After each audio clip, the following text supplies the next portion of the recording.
on a military level and an intelligence level, we're very intertwined with the United States. We struck a deal. After striking that deal, there was a change of government in Mauritius, and the new government in Mauritius had to have time to look at the deal. And there has been a change of government here in the United States, and the United States administration have had time to look at the deal. I still believe it's the best deal. But does President Trump have a veto? Well, if President Trump doesn't like the deal will not go forward. And the reason for that is because we have a shared military and intelligence interest with the United States. And of course they've got to be happy with the deal, or there is no deal. Did you see that? Did you?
Good people, how are we?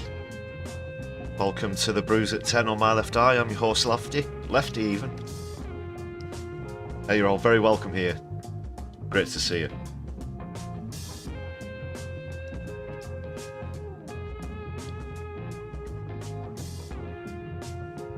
It's Wednesday, which means another PMQs. Hope you're all having a good week so far. Yeah, I'm not too bad. My left eye is twitching this evening. I'm still recovering. Well, I don't know if I will ever recover. Have you seen that video that Trump's put out? I saw that shortly before I came on the stream with you. I'm still in a state of shock. My nerves are rattled. I'll be talking about that later on in more detail. My goodness me, it's horrendous.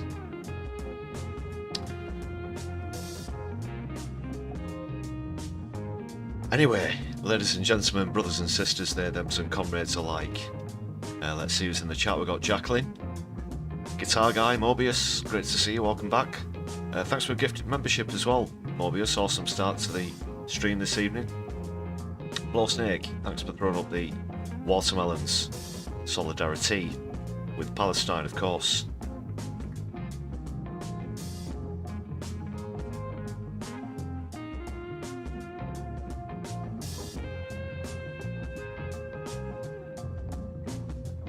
Yeah, speaking of memberships, we did very briefly peak at 100 members on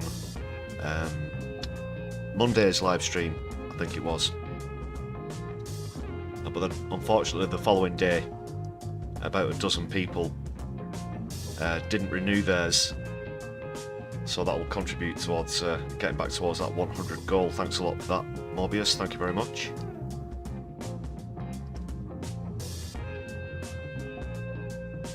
Yeah, I think it's actually at 88, which isn't a great number for a socialist channel.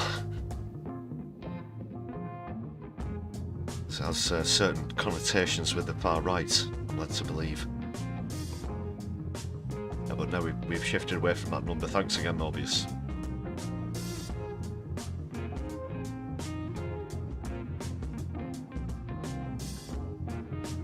Please do make sure you've hit thumbs up on the stream.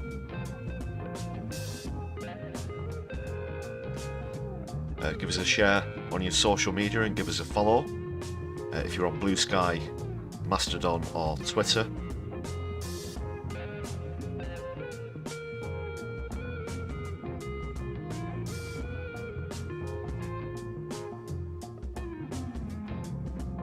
Whilst I'm on the topic of members, thanks a lot to everyone on the list. This is the latest updated one, which was at 88 but now is at 89. Great to see the community growing. Thanks to those of you who have renewed your memberships recently, as well as gifted others such as Morbius in the chat. Super chats are also open on tonight's stream, and super thanks if you're watching back on a replay, which I know a few of you do, so please do consider using those methods of support.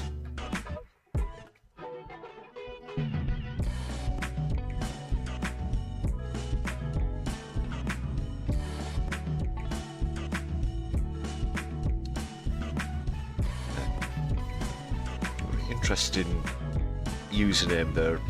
I seldom point to my Jonathan Lemon Wrestling Show. If you're listening, Jonathan, let us know what that's all about.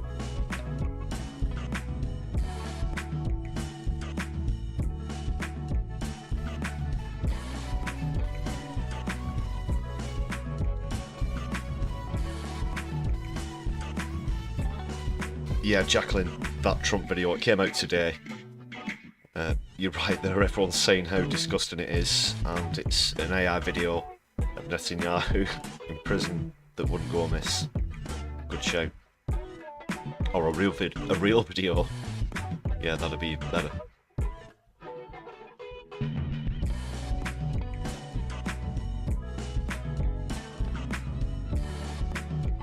Thanks again to everybody there. I will update that list as soon as. Now let's bring you good people up into the conversation. There we go.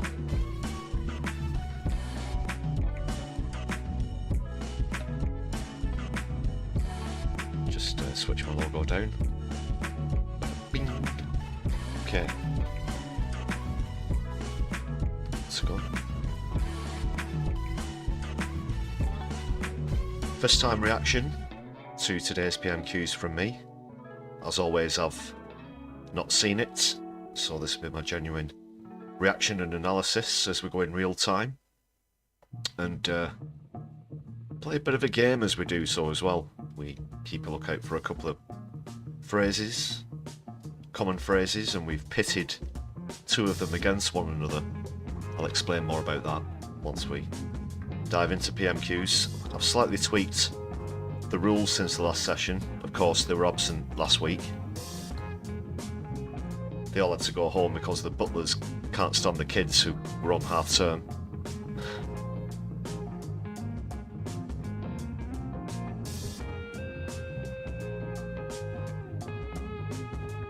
And I will be talking about Trump, I'll be talking about Musk, as well as this BP story that came out. I've been pretty busy on the channel since I was last with you on Monday. I've had a video out about that today, the BP fossil fuel investments whilst shunning renewable energy. Please check that out if you've not done so already. There's a members only video that's out at the moment for all of you fantastic members of the Brew crew, whose names we just saw a few moments ago. Just a bit of a snippet from the live stream about CPAC. Another episode of Trump and Musk's batshit crazy corner, exclusive to members. Another benefit of joining the Brew crew. As well as first time viewings, which another video I put out. I think I've had 3 videos out since I was last with you. And that one was all about Starmer's announcement on defence spending. So we'll see if that comes up in PMQs as well.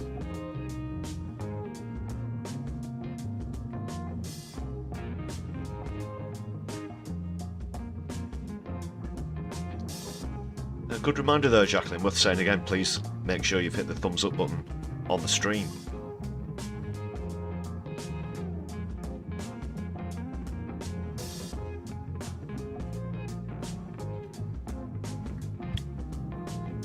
It's great to see regular viewers coming back as well all the time. I think the average views now on live streams is about 100 as well.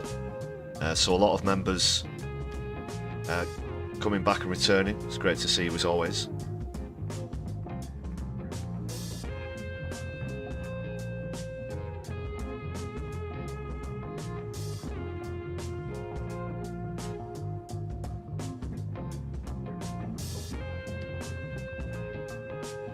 Just a final word on the content that's been out on the channel this week. Thanks a lot for your comments. I can see a few people on the stream tonight who've commented on recent content. Please do share your thoughts with me. My left eye needs you.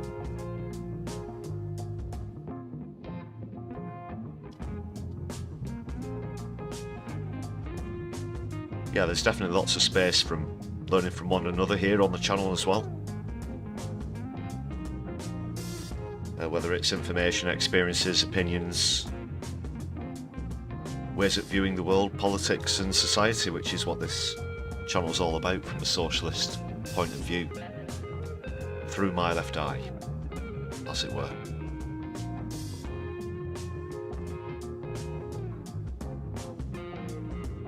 Morbius, you'll be watching until the International Socialist Revolution, of course, and I would be happy to be live streaming that to you at some point in the near future.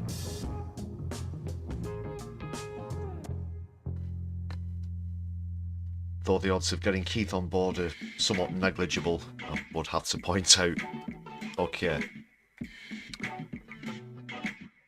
I don't have a comedy clip this week, but I've pulled this one from social media. I thought this was a great tweet. I'll give a shout out as well. Talking about Musk in further detail later on. But this tweet concerns him. From Chris or Wiki is where I saw it.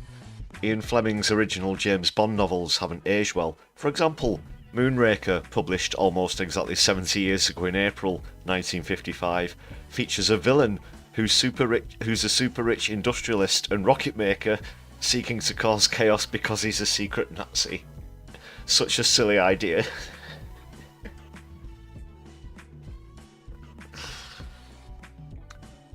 Yeah. Gotta be other films, you know, failed businessman tries to take over the world in orange face paint and a wig. It's gotta be out there somewhere. No, really great point that.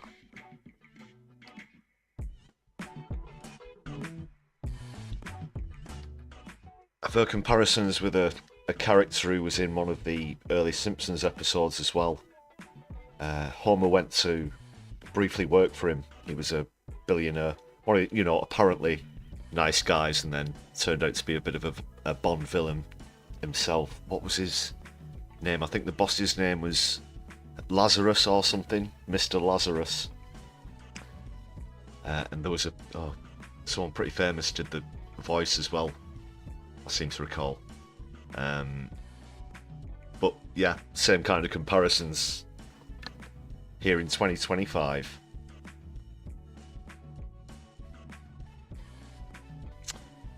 Good point, Mo. Yeah, Amazon just bought the rights to James Bond from Barbara Broccoli. There've been rumours about who's going to be the next James Bond, who was killed off in the last one. So I don't know. I don't know. How's that happen? Or is it getting to be a bit like Doctor Who now, or something? Where there's different incarnations. BUFU Mike, great to see you as well. God, I need to put my teeth in tonight, people. My teeth. Yeah, I think I'm still a bit disjointed from that AI video. I've seen some absolute crap in my time, people, I'll tell you this, but this is right up there. This is right up there. I still can't believe it. I think twice, yeah, I watched it twice. I'll have to go and find it again. I didn't bookmark it, but we'll talk about that later. Oh, God. What a time to be alive.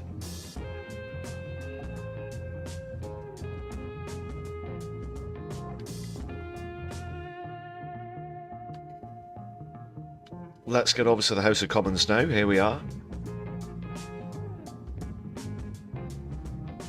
Quick explanation about the game that we play, to anyone who's not familiar. I'm sure most of you regular viewers will be more than familiar by now with the game that we play, but I'll explain the tweak as well. So we keep count of 2 phrases. The first of all is going to be change. Anytime Keir Starmer says change, we'll keep count of that, as well as deliver. But the tweak is now, whilst it used to be open to the entire House that any of them could say deliver, I think this is somewhat of an unfair advantage towards Postman Twat. So to level the playing field, as it were, I think it's just fairer that it's got to be Keir Starmer that says either change or deliver.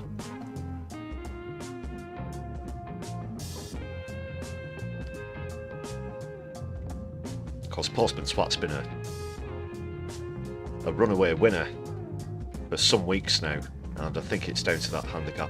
It also means I can actually pay more attention to the session. I often find myself trying to make sure that I don't miss out on anyone in the House of Commons saying it, so it'll help me concentrate on the topics in hand as well. So when we hear plan, we'll see this, and when you hear deliver, you'll get a visit from Postman Twat, and you'll hear this noise.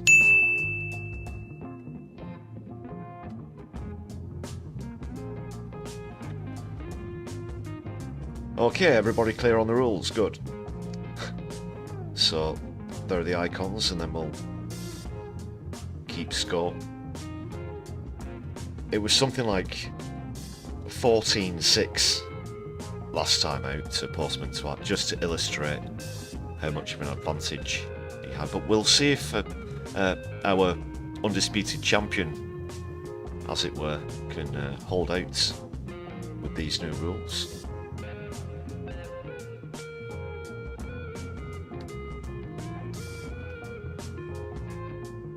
So we're set to go at 0-0.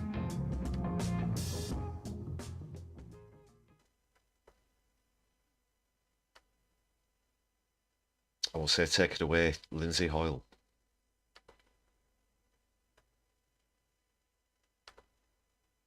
Who's a wanker.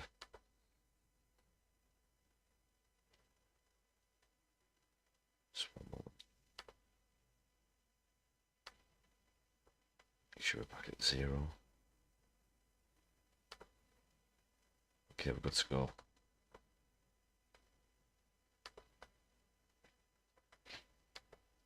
We now come to Prime Minister's questions.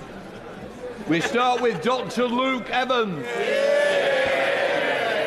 Number 1, Mr. Speaker. Prime Minister. Thank you, Mr. Speaker. This week marks 3 years since Putin's barbaric invasion of Ukraine. The courage of the Ukrainians is inspiring, and across this House we stand with them for as long as it takes. Mr. Speaker, that's why we're increasing defence spending to 2.5% of GDP by April 2027, with an ambition to reach 3% in the next Parliament as economic and fiscal conditions allow. And this afternoon, of course, I will travel to the US to have discussions with President Trump about the enduring security partnership between our two countries. Mr. Speaker, he's going to get his arse absolutely handed to him when he has that meeting with Trump. Just want to say, I'll be keeping my left eye on that when it happens, but it's going to be an absolute disaster for Keith. Make no bones about it.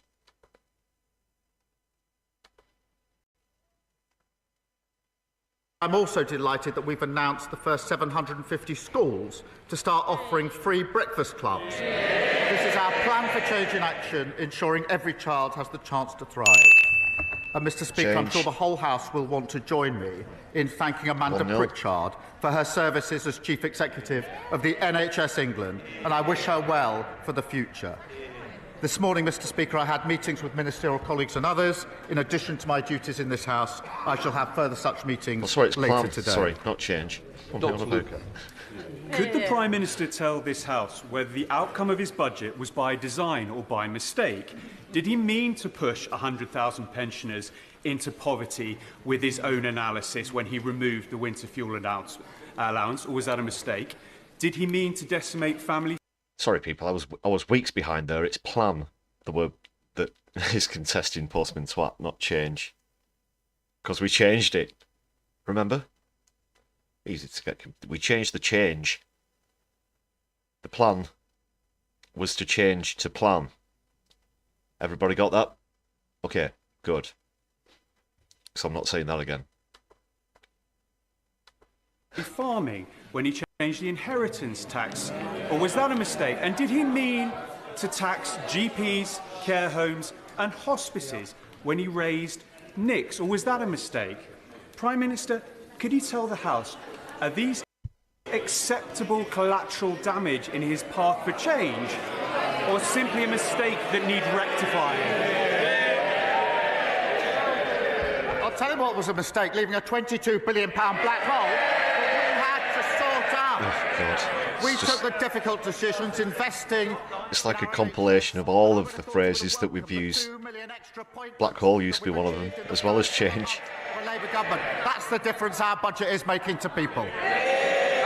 PMQs, the same 12 words over and over and over again. Houghton and Grange primary schools in my city of Gloucester will be part of the first 750 schools to get free breakfast clubs. And I'm pleased that this government is already delivering on its manifesto promises in less than a year. So will the Prime Minister agree with me that by helping working parents with that would have gone to Postman Twat, but not anymore. Single child, we are delivering opportunity for the next generation.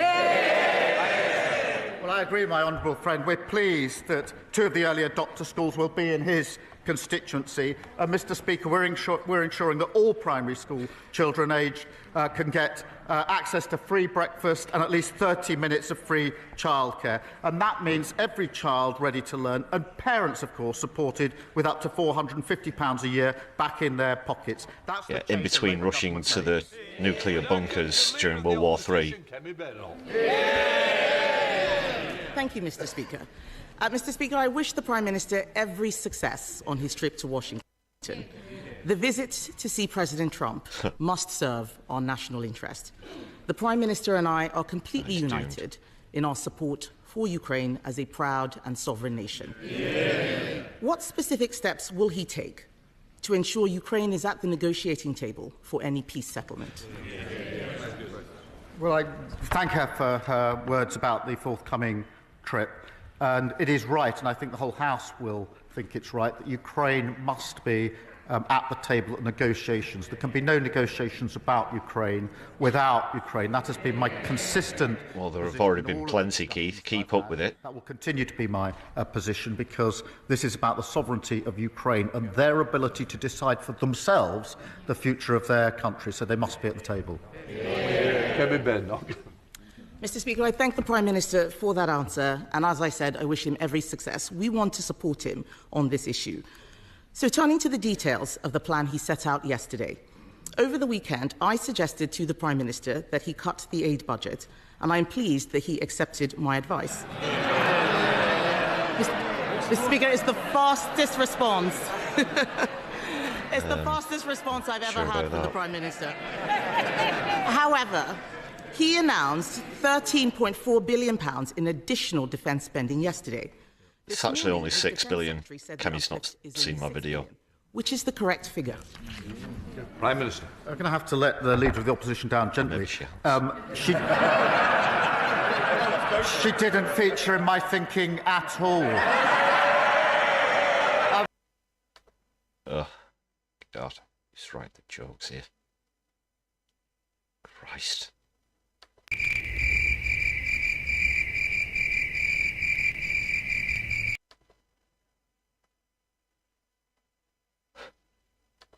I was so busy over the weekend I didn't even see her proposal. I think she's appointed herself, I think, saviour of the Western civilization.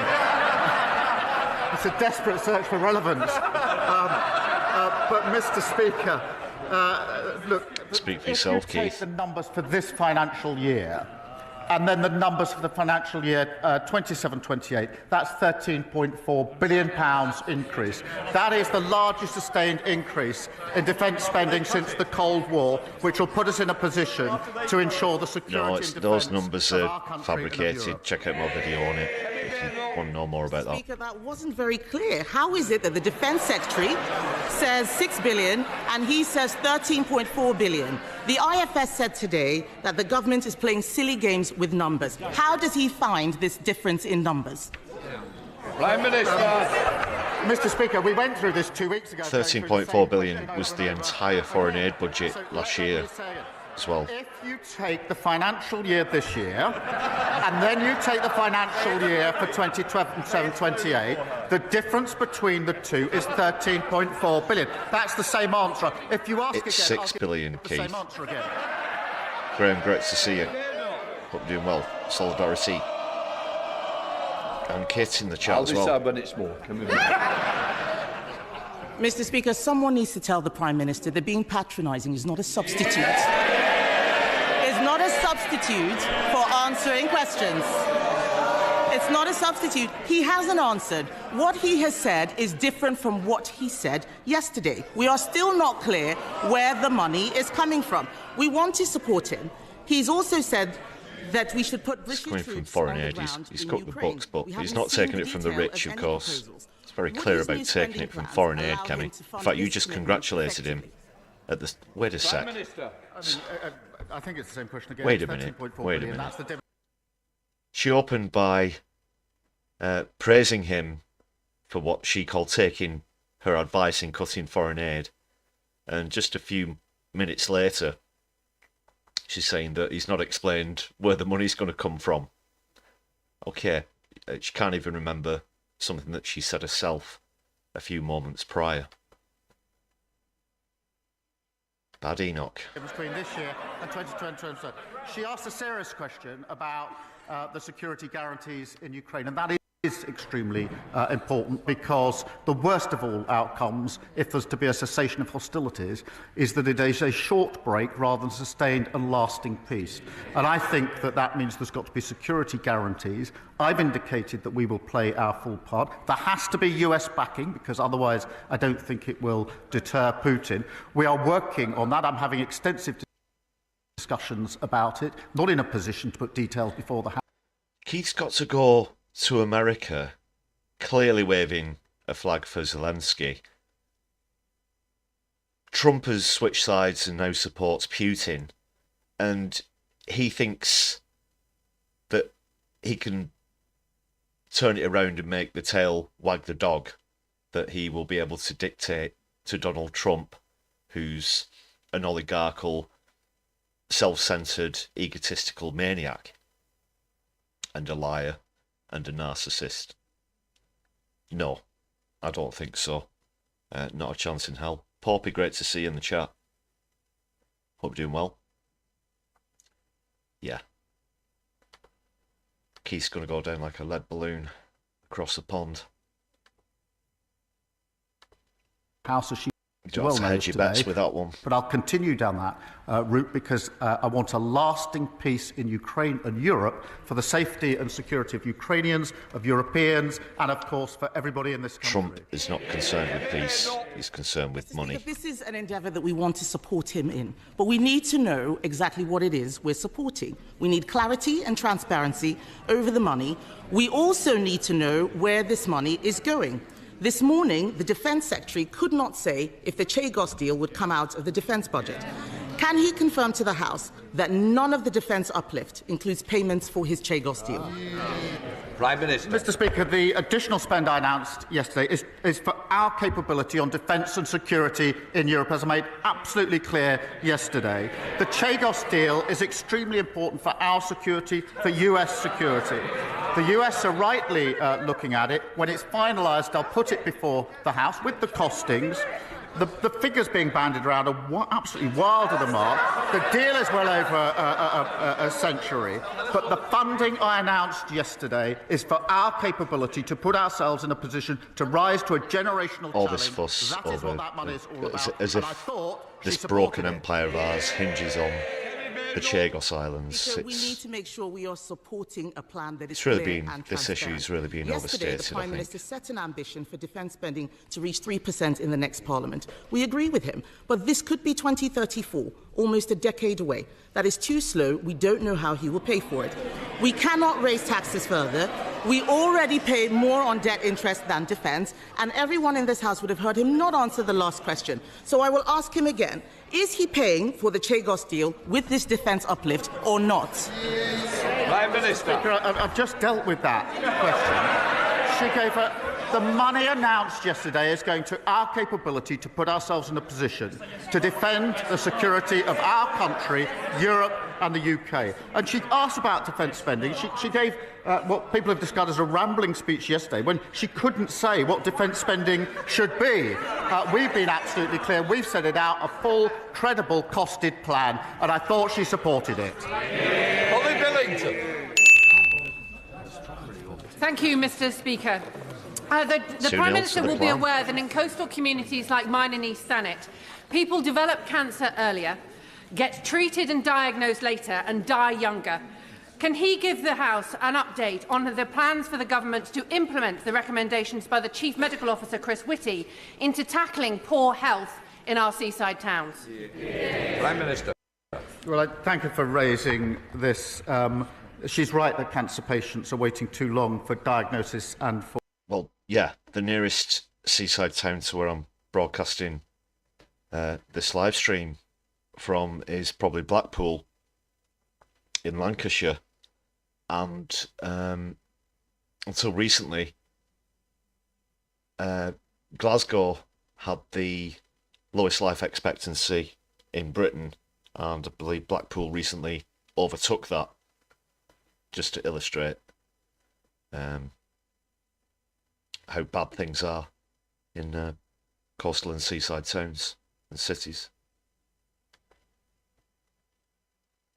For treatment.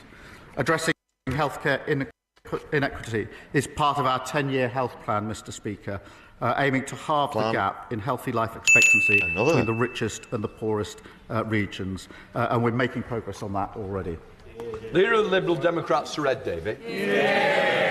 Thank you, Mr. Speaker. And can I start by wishing the Prime Minister well on his trip to the White House? It won't be an easy meeting, but we're all behind him for our national interest. But it's already clear that under President Trump, we won't be able to rely on the United States, sadly, to help ensure our security against Russian aggression. And that's why we strongly welcome the Prime Minister's decision to increase Britain's defence spending. But Europe must do far more to rearm in the face of Putin's threat, and the UK must lead on that. That's why we back the idea of a new European rearmament bank, so we can finance a big increase in the manufacturing capacity without the need to cut Britain's vital soft power. So will the Prime Minister look at this idea, work across this... Soft power? What's that supposed to mean? Soft power? Is that another way of saying, yeah, we used to rule the world at the end of the barrel of a gun, by the way, but now again we're just a faded empire? Soft power?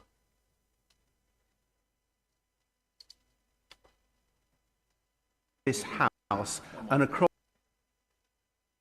Europe, so we can make a European rearmament bank actually happen. Prime Minister. I'll resist his suggestion that we've got somehow to choose between the US and our European partners. I do not believe that to be the case, and I want to strengthen that. That is the way it's going to be when the chips are down, when it comes to the crunch, whatever you want to say. At the end of the day, that's what Trump is seeking to manufacture.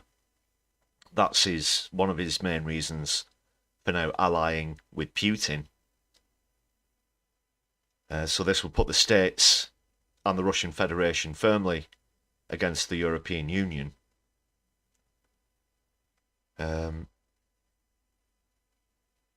Starmer's trying to make whatever sort of new deal he can with the European Union. You know, since we've left, he's not going to get the important stuff. Like I've said before, the single market, the customs union, freedom of movement, that sort of thing. So he's really painted himself into a corner. Well, he's painted into a corner. It's not all his own doing. But he can't pander to the EU and Trump at the same time. Just can't be done. Just can't be done. But that's absolutely 100% what Trump is trying to set up at the moment. It's lines in the sand, you know. You with us or against us, this kind of talk that you hear from dictators. The pieces on the board are moving, people. Scary times. Now, already a strong relationship with the US, because I think it's vital that we do so. I, of course, want to work with our European allies on defence capability. He wants to have his cake and eat it. In relation to capability, coordination and funding. With some fondue. There is a discussion going on amongst allies as to future funding. We're part of that discussion, and I'm happy to share that with the House as it evolves. Sir Ed Davey. I hope he's successful in keeping the US on board with our European allies, and I'm glad he's talking about finance and defence. I think if he was to push this European Rearmament Bank at the summit on Sunday, the European leaders, I think he'd be pushing an open door. Certainly Prime Minister Tusk is supporting from the Polish point of view. But, Mr. Speaker, if I can turn now to domestic matters and the cost of living crisis that's hitting so many of our constituents. Donald Tusk's far right as well. What are you talking about, Dairy? Angry that Thames Water is sending them bills this April that will cost them £150 a year more. Thames has already let down so many people, whether it's leaking pipes or pumping their filthy sewage into our rivers. A third of customers' bills are already used just to pay the interest on Thames Water's debt, and now it's going to borrow £3 billion more. Isn't it time to stop making people pay for bailing out the vulture funds drowning Thames Water in debt? Nationalise it, nationalise it, nationalise it, nationalise it, nationalise it. Put it into special administration so we can sort out that mess and the mess that lot left. Well, he's certainly right about the mess that lot made. We've obviously got the water bill. It's got very strong measures in it, and I think he supports them. Dr. Rosanna Allen. Thank you very much, Mr. Speaker. We have heard extraordinary rhetoric coming out of Washington in recent days, and we have seen fascist salutes on our screens. We have witnessed wild statements about Palestinians being expelled from Gaza, and we have seen our allies labelled dictators. Britain's interests are best served by standing with Ukraine, working closely with our European allies, by upholding international law and remaining a strong part of NATO. Can the Prime Minister assure us that this will form a central part of his message when he meets world leaders this week? Well, we certainly stand with Ukraine, and I think I speak for the whole House when I say that. And as I set out yesterday, NATO is the bedrock of our security. It's been our most important alliance for many years, as important today as it's ever been. And we build that alliance by... Yeah, but that's become oxymoronic. It's so contradictory now, because North American Treaty Organisation, who clearly don't support Zelensky anymore, they switch sides to Putin. For both sides. So you can't... work with our European allies. Again... And it is that ability to work with the US and the EU and European partners that has held the peace for so many years. I think Zelensky's going to get NATO membership. Definitely not with Trump. Prior to the election, the Labour Party promised to reduce energy bills by £300. Yet on their watch, energy bills are about to increase by almost £300. So may I ask, is the failure to keep that promise a consequence of government incompetency, or have the Labour Party been caught lying to the public? Well, Mr. Speaker, we're very proud of the fact that we are pushing forward for energy independence, which will keep our bills lower.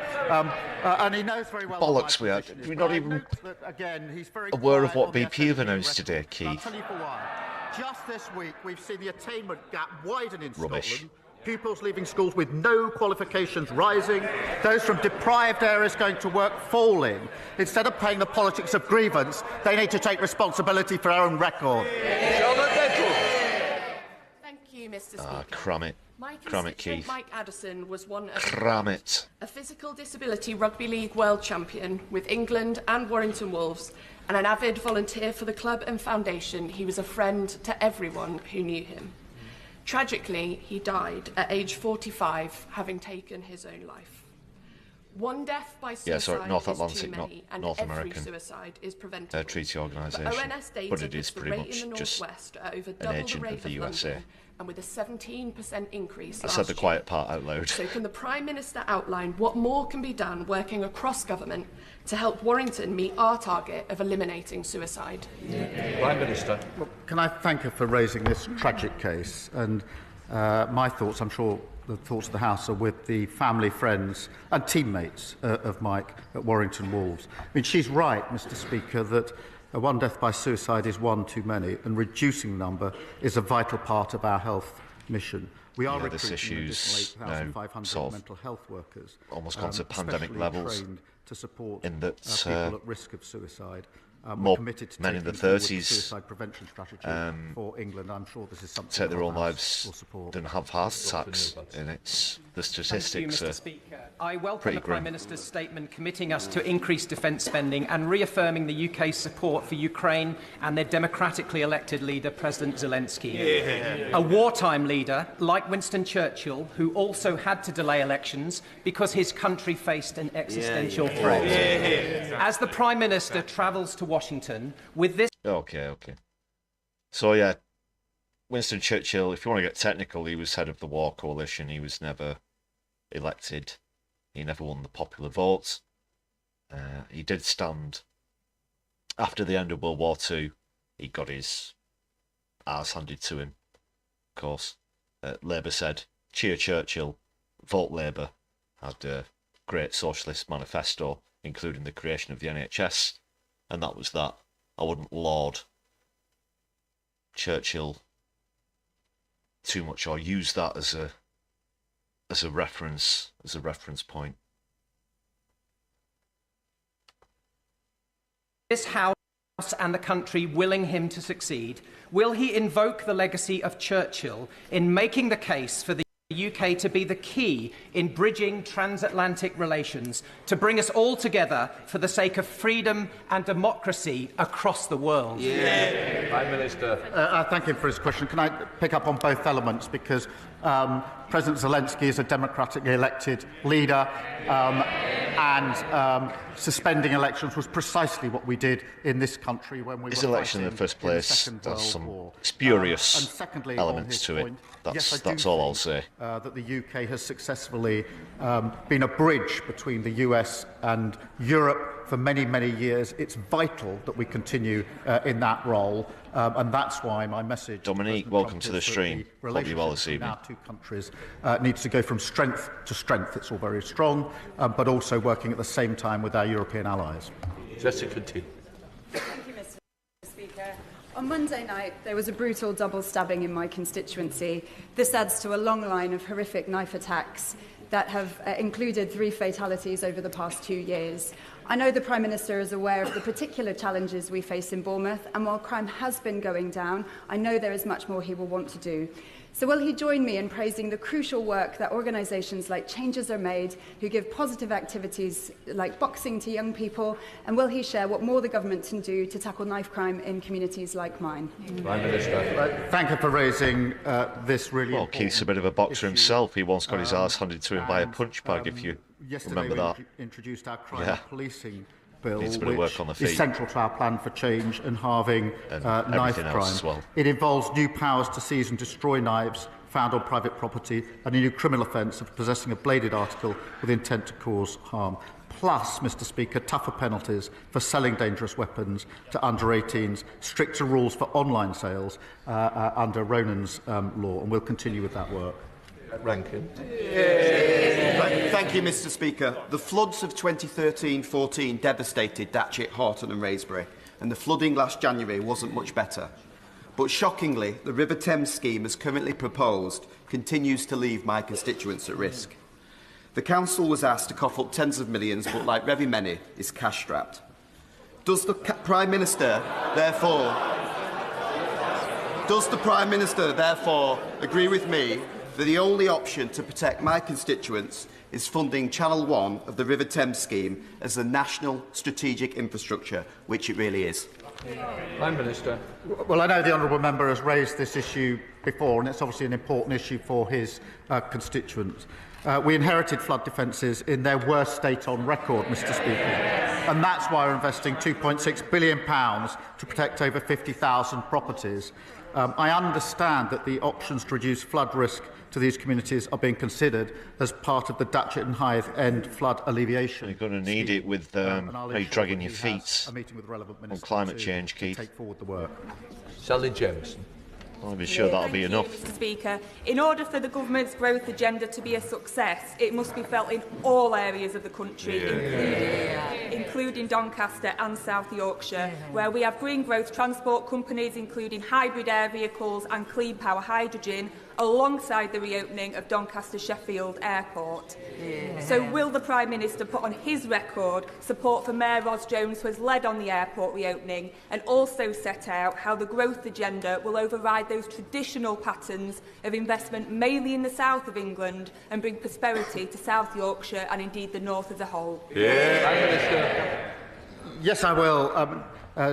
Doncaster's got a proud industrial heritage, rail, steel and coal, an extraordinary potential for industries of the future, from hydrogen to AI, and we are focused, Mr Speaker, on devolving more power and funding to metro mayors to support. Yeah, you can have as many airports and runways as you like. Do you not see how that is linked to the previous question? Flood defence is key. No? Not joining the dots. I have the privilege to represent the home of Speyside malts, some amongst the finest Scotch whiskies. Last week, the UK Government unveiled damaging plans to grant a different definition of single malt to English producers to that of Scottish single malts. This is entirely inconsistent with the global reputation of the quality of single malts and seeks to tear up a well-established definition of what a single malt is, pulling the rug yet further from underneath the Scotch whisky industry. Given the backlash from the industry to this and the damage this could cause to Scotch whisky exports and jobs, will the Prime Minister's word on whisky be his whisky bond? So important. It's been raised in the House of Commons. Prime Minister. Mr Speaker, we do support Scotch whisky. It's a really important part of our economy, and that's why we allocated £5 million in the budget and why we're working with Brazil, which is worth £25 million for Scotch whisky. It's what we're doing to support industry and sectors in Scotland. And in addition to that, in another sector, at the weekend I was very pleased to be able to announce the £200 million investment in Grangemouth and the future for generations there. Steve Brace. Speaker, yesterday I returned from Ukraine, having spent 4 days with a cross-party delegation. Still nothing from Postman Swats. The Ukrainians we Plenty met from across society had one simple message. And They were growth. deeply thankful for our partnership, and Good they want us shout to in know the that chat. they can overcome the Russian invasion because they must. Does the Prime Minister agree with me that alongside our welcome 100-year partnership, now is the time for the UK to redouble our efforts alongside our European partners to help secure Ukraine's future as a free, democratic and sovereign European nation? Yes, I do, and I'm really proud of the way the United Kingdom has risen to the challenge of the last 3 years in a united way, both in terms of the capability and funding that we provided to Ukraine, but also the throwing open of homes here for those fleeing. And I was privileged to welcome some of the families to Downing Street on Monday, and it was a human reminder of the impact that it's having on them, their children and their families. Dr. Kieran Mellon. Thank you. Thank you, Mr. Speaker. The whole House wants the Prime Minister's meeting with President Trump to be a success, which requires credibility on our defence spending commitments. The Leader of the Opposition gave the Prime Minister an opportunity to unambiguously rule out the funding of any Chagos deal coming from the defence budget. And I'm not clear that he did that. I want him to be taken seriously in Washington, so I'll make it really easy for him. Will he rule out the funding of any Chagos deal coming from the defence budget, yes or no? Yes. Prime Minister. Speaker, as I said, when the deal is complete, I will put it before the House with the costings. The money yesterday was allocated to our capability, the single biggest increase, sustained increase in defence spending since the Cold War. Diane Abbott. The whole country stands behind the people of Ukraine.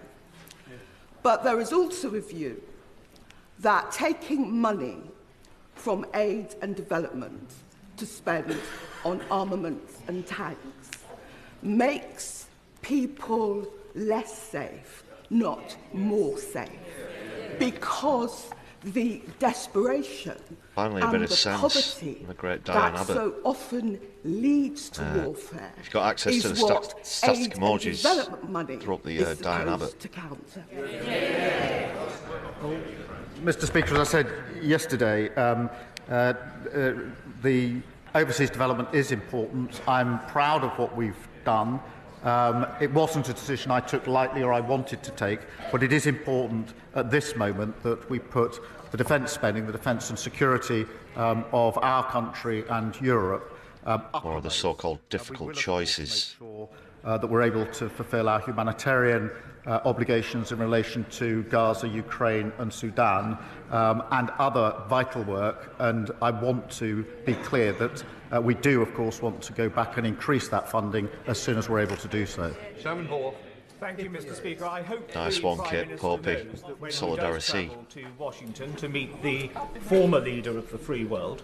He does so with the hopes and prayers of this House and the country. Probably no more serious a meeting could be taking place.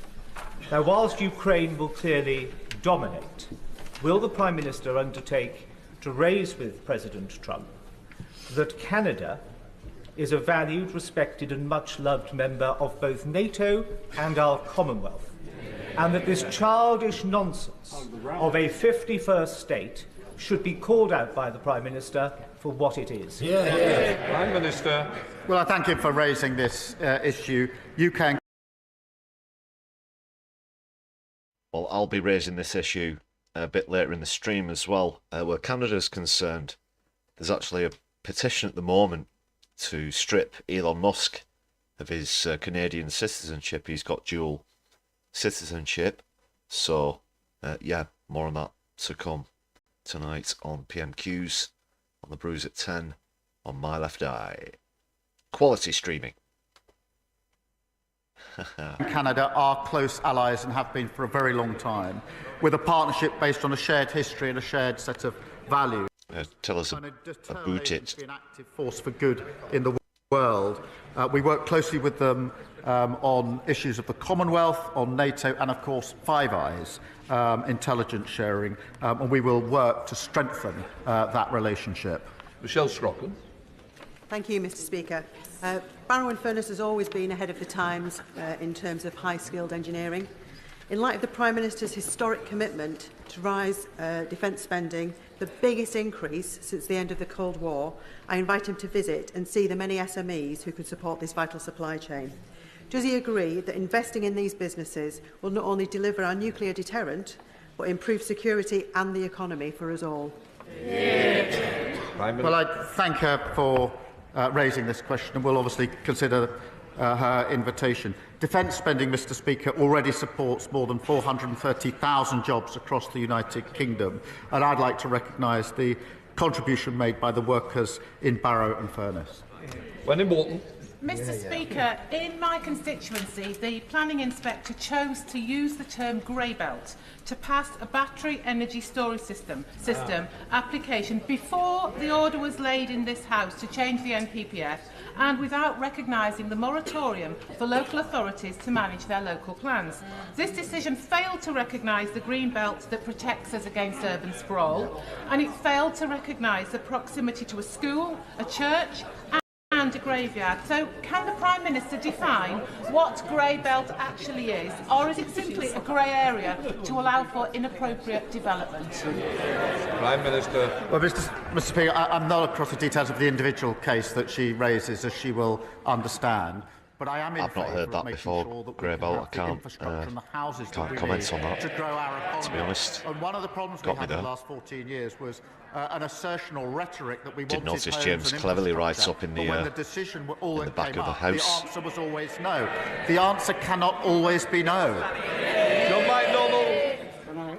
Can I thank the Prime Minister and the Foreign Secretary for their efforts to secure the release of Allah Abdel Fattah, the human rights campaigner, the British human rights campaigner, who's been imprisoned in Egypt now for over 10 years. The Prime Minister will know, because he's met the family, that his mother is on the 150th day of her hunger strike and her health is failing rapidly. Could I ask the Prime Minister to pick up the phone to President Sisi and seek the release of Allah to save his life, also that of his mother's? Prime Minister. Well, I thank him for raising this really important case, and as he says, I did meet Mr. Human Rights Lawyer to the rescue. Just a few days ago, and release the sausages. It is an incredibly difficult situation for them, and I can assure him I will do everything I can to ensure the release matter, though. I'm just in this case, and that includes Starmer's phone competency calls as necessary. I've raised it before, I'll raise it again, we raise it and will continue to do so. I gave my word to the family that that's what I do, that I will do, and I will. Hannah. People in Northern Ireland are sick to the teeth of paramilitary. Keith says he will. He probably won't. Sectarianism and of keeping people stuck in the past.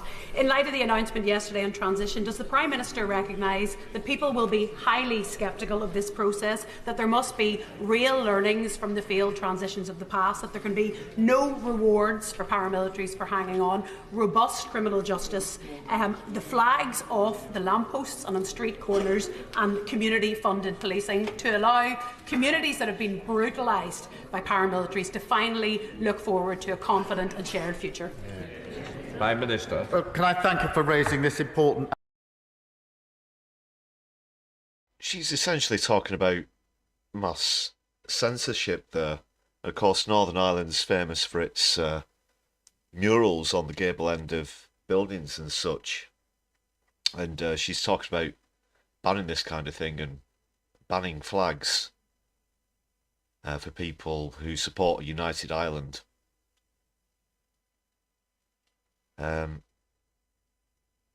Well, whichever side of the argument you sit on, this, as a form of censorship, surely has to be somewhat controversial.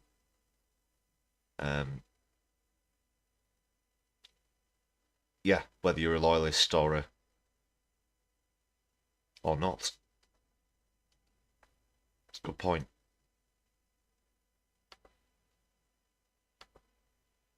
And obviously sensitive issue.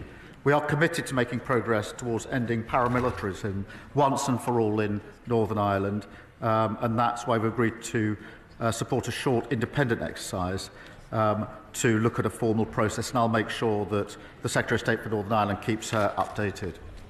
Rishi Sunak. Yeah. I think that's going to probably cause more trouble than it's going to calm things down. Yeah. That's my initial thoughts.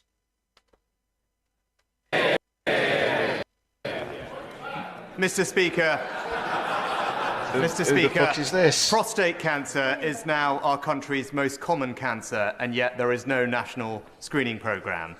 We made progress towards this in government, but yet there is more to do, which is why I'm delighted to have joined prostate cancer research, the charity, as an ambassador. I'm grateful to the Health Secretary for his engagement thus far, and could I ask the Prime Minister to ensure that we do have a targeted national screening programme for the most at-risk groups of prostate cancer? I wouldn't put my life in Wes Streeting's hands if my life depended on it, to be honest. But most crucially, save thousands of lives. Prime Minister. Well, can I thank him for raising this, and can I thank him for using his authority and reputation to support this vital cause, which will make a material difference, and I look forward to working with him on it. We do share a commitment to detecting prostate cancer earlier and treating it faster, and we must do that. Our National Cancer Plan will improve the way we treat cancer right across the country, and I'll make sure he's fully informed of the steps that we're taking, and we'll work with him. Ruth Jones. Thank you, Mr Speaker. Will the Prime Minister join with me in wishing all Welsh citizens everywhere a very happy St David's Day on Saturday? And will he also join with me in welcoming the latest news of the £600 million investment by Copenhagen infrastructure partners to ensure that Bute Energy and Green Gen Cymru can take forward the bold ambition to achieve 100% green electricity production by 2035 in Wales, thus providing much-needed sustainable green jobs for the people of Wales? Prime Minister. Well, can I wish her and her constituents a very happy St David's Day and join her in welcoming this significant new investment into her constituency that will ensure good jobs, well-paid, skilled jobs, and, of course, the transition to energy security and lower bills. And I know her constituency will play a vital role in that. Jeremy Hunt. Thank you, Mr Speaker. Does the Prime Minister agree that our biggest single foreign policy priority is the preservation of NATO with America at its heart? And if so, following his welcome announcement yesterday, is the next step to talk to our European allies and for all of us to agree to spend... Of course, Jeremy I've got it written down here. Hunt. Jeremy Hunt. Say that Europe is finally pulling its weight on defence. Minister. Well, I agree with him entirely in terms of the priority in terms of NATO. Putin thought he could weaken NATO. He's only made it stronger and larger. NATO's strength comes from the US and European partners and others working together, and that is absolutely the focus of my work at the moment. It is right, as he says, that it's NATO that contributed to this whole shit show in the first place, Keith. More on capability, on coordination, and on defence spend. That must be not seen as a project separate to NATO, but part of an essential project that ensures that NATO is there for decades and decades to come, preserving the peace, just as it has been for 75 years.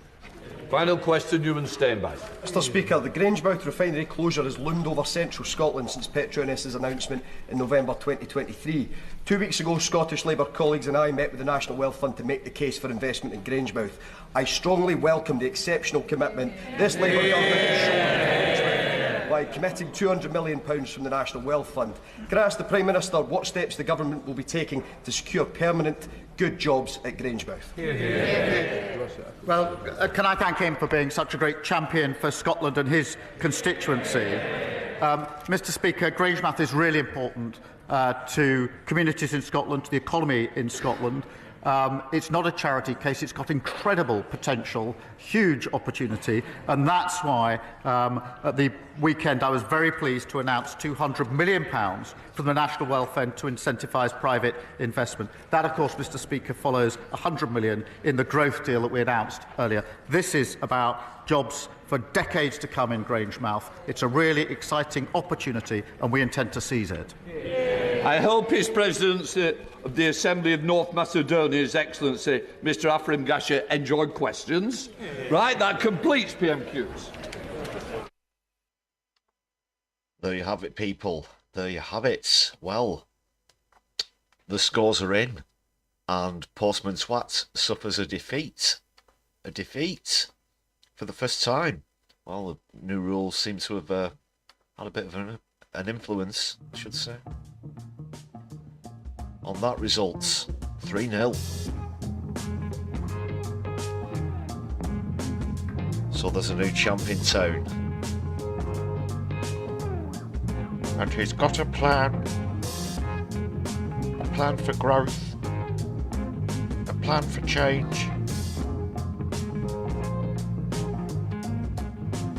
Yeah, Floor Snake apparently at the end they had some sort of foreign dignitary, perhaps in the public gallery, and that's who he was referring to there, I think. Let's just hear again who that was. Sorry, I don't normally go back into PMQs.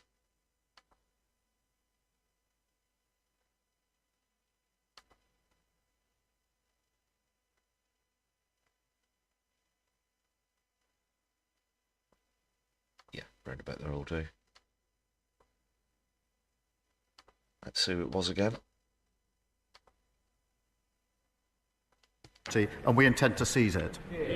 I hope His Presidency of the Assembly of North Macedonia, His Excellency Mr Afrim Gashia, enjoyed questions.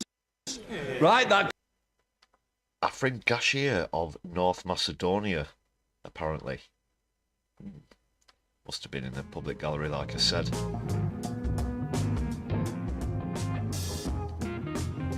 Yeah, I'm sure he enjoyed them.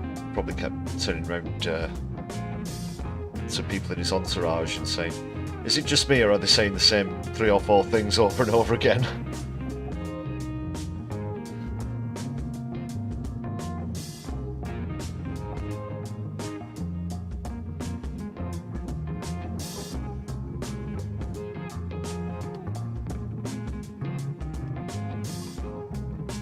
Yeah, and then every now and then someone would stand up and say, well, what about the Chagos Islands, a Tory? Usually it's a topic they've not let go for some weeks now.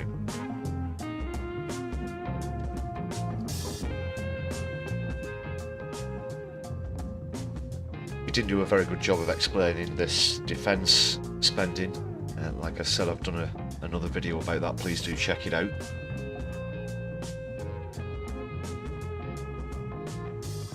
Add a comment as well while you're there. Always like to know your thoughts, as well as your thoughts on tonight's PMQs. Please let me know in the chat or in the comments if you're watching back on a replay.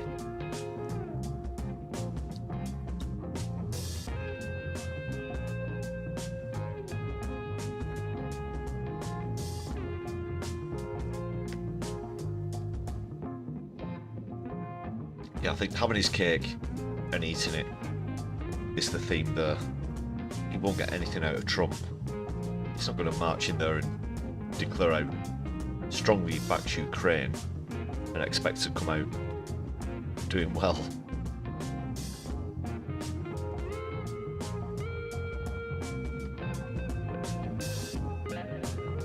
You'll have to get the popcorn out for that one.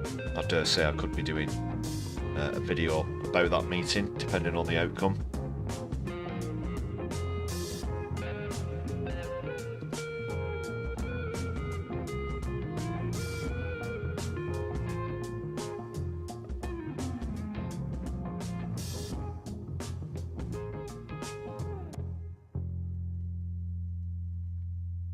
Okay, people. That does it for another PMQs. I'll see next week there might be a different challenger. Although I do normally give everyone who takes part 2 losses, so Postman Twat could get another go next week. Just get rid of the scores and whatnot. 3-0. Not a single mention, which is pretty rare, you gotta say.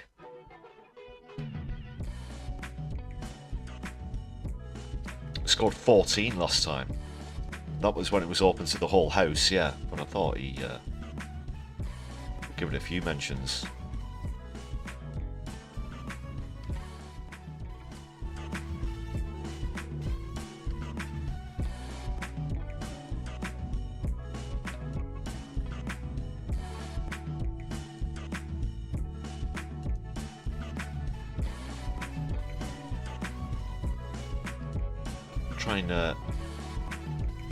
do a slightly smooth segue towards other topics.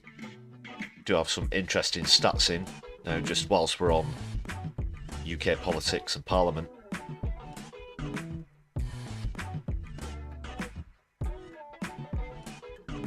Polling and seat projections.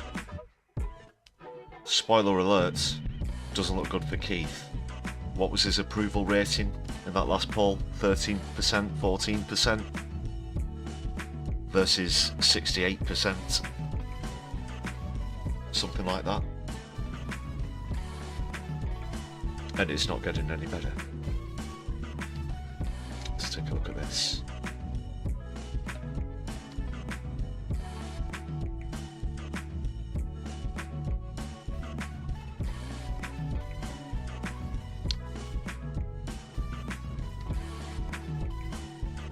It's from Stats for Lefties, again, who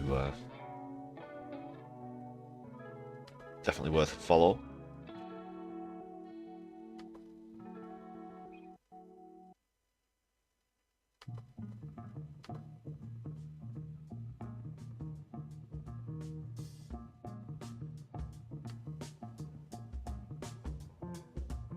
How's about this, people? So they've fallen to third place, Labour, in this poll. The Tories somehow have gained 2 points.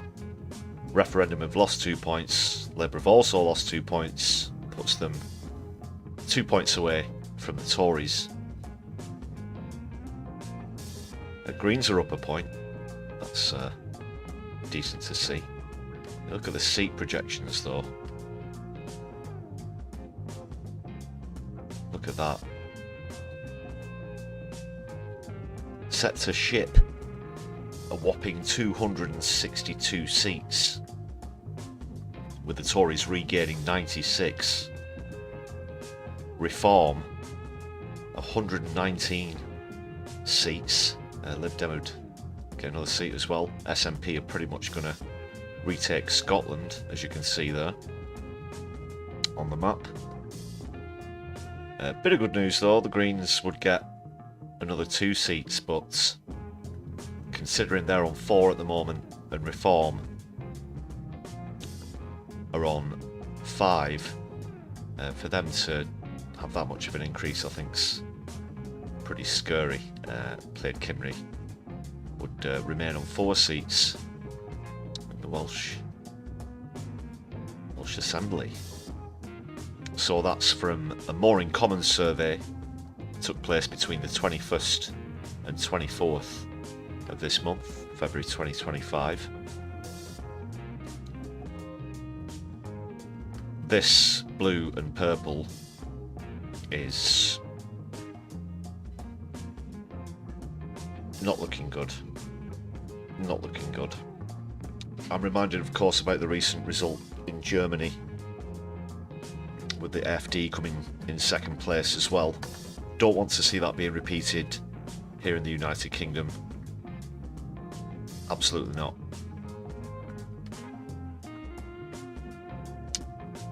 Get behind socialist independence, get behind grassroots socialist parties, trade union coalitions, that sort of thing.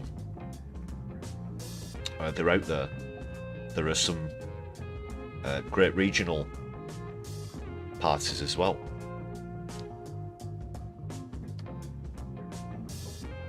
The left really has got to stand together, and I hope more people get behind the Greens as well, especially on the topic of climate change, of course. Don't agree with all of the policies 100%. They're certainly a lot more left-leaning than the German counterparts.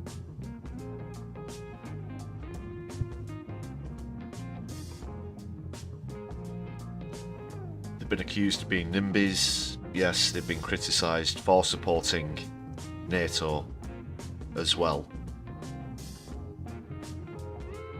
But they do have a lot of strong socialist policies in the manifesto as well. I just think at the moment, and this isn't a strict critique of the Greens, certainly bringing the climate change more into people's consciousness is important, but as well they've got to really take on the far right. Because look at what Reform are projected to do here. Let's have a look at some of the comments. Someone saying they'll drop below 20% in 6 months. Bit of a prediction. Yeah, that's seen that bit going around a few times.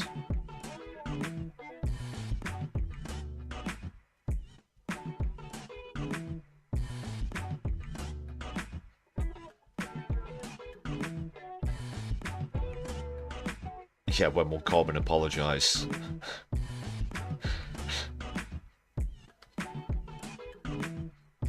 It all could have been so different if they'd got behind him in 2019. Here we are.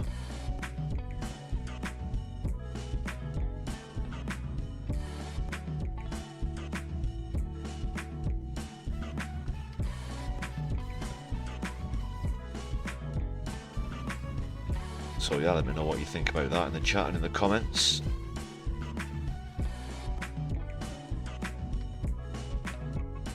It's like every poll that comes out just gets worse and worse for Keith. Whether it's approval rating, seat projections, party approval rating, personal approval rating. He's striking out all across the board.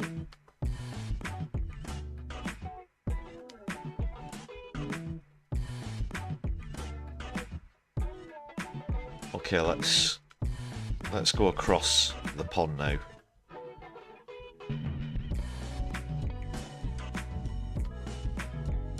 I'll just decide where to go to first. I've got a few bits and pieces I want to share with you.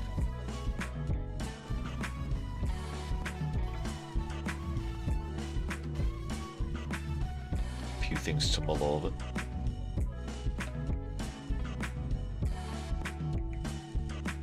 Yeah, so first of all, the unelected Elon Musk has been in a cabinet meeting. Seems to have annexed it and taken over. Let's see what's happening.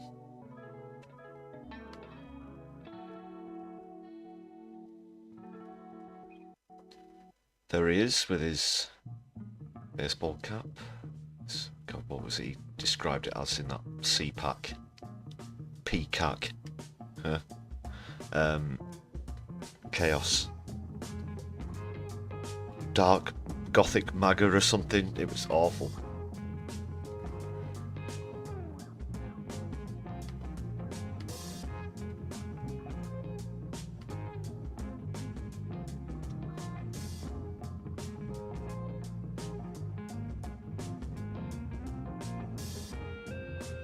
So obviously they've been talking about Ukraine.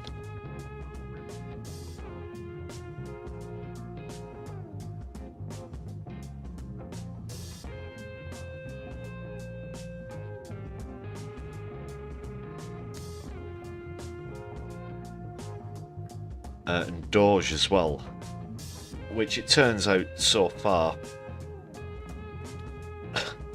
for all the hyperbolic statements that they've made, these delusions of grandeur and success over cuts, it turns out that nothing that they've said that they are cutting back on is actually going to save them any money, probably because they're clamping down on things that don't exist, such as 150-year-olds claiming welfare.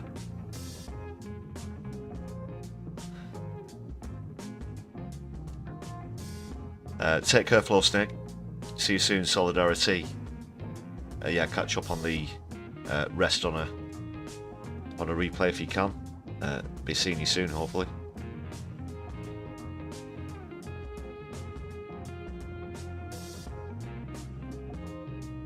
Also, this ongoing clampdown on DEI. So look at this crap. Republican leaders on the panel spent much of the hearing criticising Democrats for favouring aid programmes overseas that they said were not aligned with American values. Quote, what the fuck? Forcing transgenderism and novel sexual fetishes on more traditional cultures does not advance American interests. It alienates the United States on the world stage, argued Texas Congressman Brandon Gill. Missouri Congressman Eric Burleson added, "This isn't aid, it's a shakedown of taxpayers, courtesy of our left-wing bureaucracy working with dark money networks." Oh yeah, clearly the left-wing in power in, the centre of capitalism on the globe, the United States of America. I think they've been drinking the Kool-Aid, as they say over there. What has transgenderism got to do? What is he talking? This Brandon Gill guy. They just throw the word salads out there, don't they? They throw as much spaghetti against the wall and hope some of it will stick. Have you seen that meme going around in it's of what you might describe as trailer trash or a hick, sort of sat outside on a bench, and he says, now we got rid of all those transgenders, eggs is going to be cheap.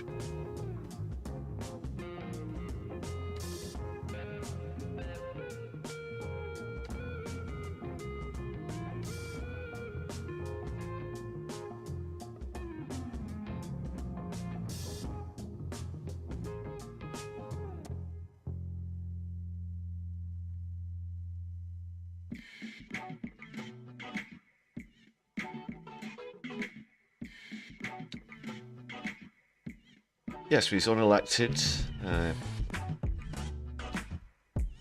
He's allowed to attend these meetings.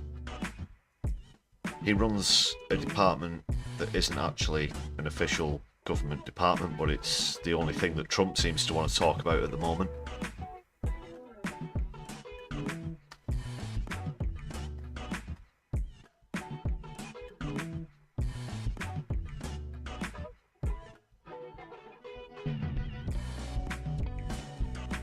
This says, it seems like not a day goes by without tech billionaire and the world's richest person, Elon Musk, making headlines. Yeah, tell me about it. The boss of Twitter, always Twitter, never X, Tesla and SpaceX, Space Twitter, made his fortune founding 2 technology startups during the dot-com boom. That's actually false. Probably had someone else do the work. Including an online banking company which eventually became PayPal and was sold to eBay in 2002 for $4.5 billion. That's bollocks. He didn't write the code for PayPal, they had to redo it. Come on, BBC, this is common knowledge. You don't even put it in your article.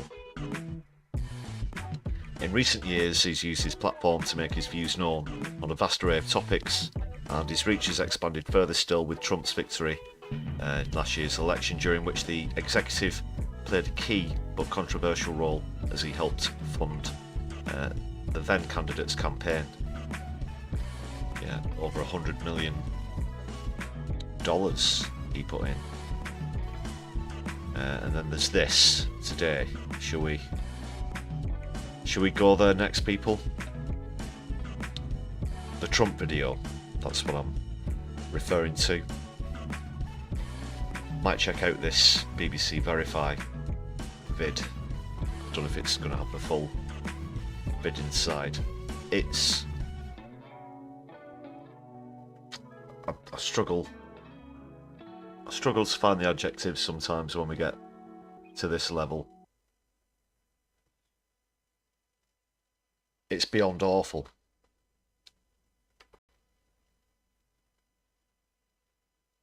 So yeah, we'll check out this BBC Verify vid on the matter. But if you haven't actually seen it, I'll do my best to describe it.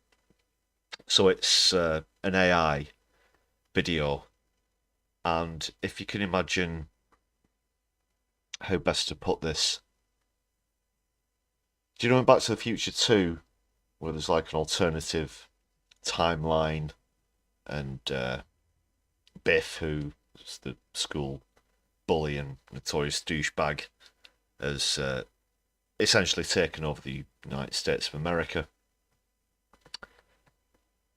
It's kind of like that, but if he also took over Gaza. Now, Trump's referred to his plans for Gaza as creating a Riviera in Gaza. This is just beyond delusional, what he thinks is going to happen.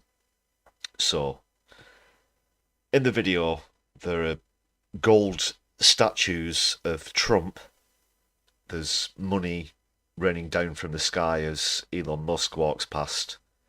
There's this background music, background song that says something along the lines of, it's beyond parody at the moment, Trump will set you free. And God, it's so awful. Let's watch this verify vid. Just check the media audio's up. Yeah. President Trump has shared this AI-generated video of Gaza. Thousands of people have been killed there, and this video shows it transformed into a holiday resort. It sparked a huge reaction online. Outrage, upset, confusion, incredulity, and some people who think it's a funny form of trolling or political satire. I want to tell you about the social media tactics at play here and why this all matters. So what's going on? Well, it's a reference to plans Donald Trump has previously proposed. He spoke about Gaza turning into a possible Riviera in the Middle East. I don't want to be a wise guy, but the Riviera of the Middle East, this could be something that could be so bad. Oh, you are this a could wise be so guy. Magnificent. These remarks drew condemnation from the UN, human rights groups, and lots of the international community, as well as accusations of ethnic cleansing. It's apparent very quickly that this video of Gaza is generated using artificial intelligence, not least because of the parts that feature Elon Musk eating on a beach and Donald Trump and Israeli Prime Minister Benjamin Netanyahu enjoying cocktails. Oh, and a giant gold statue of Donald Trump and these dancers too. AI has been used in this almost satirical, illustrative way a lot, often to generate a certain shock factor. AI-generated images of Gaza have previously sparked criticism that they undermine real images of violence and destruction. It comes at a time when there's been a wave of AI clips across social media depicting a day living through a significant moment, like the volcanic eruption in Pompeii, the Great Fire of London, or even a day in the life of pop star Taylor Swift. Donald Trump is known for capitalising on wider social media trends, as he did during the 2024 election campaign, like speaking to streamers and podcasters. He also has a track record of sharing content that seemingly has been generated by political supporters or other smaller users whose identities are not always clear. Examples of this AI video of Gaza were shared at the start of February from accounts that don't appear to be connected to the White House. Donald Trump posted the video on his site Truth Social, but it's quickly been reshared across social media by other users. This kind of content can be described as rage bait. It games the social media algorithms, the recommendation systems, which run on emotions and prioritise engagement. Its ability to spark a reaction, negative or positive, means it's pushed to more people. That means more eyeballs and more money ultimately for the social media companies, which is how these systems work. Donald Trump has yet to comment on why the video was shared. Because he's an arsehole, that's why.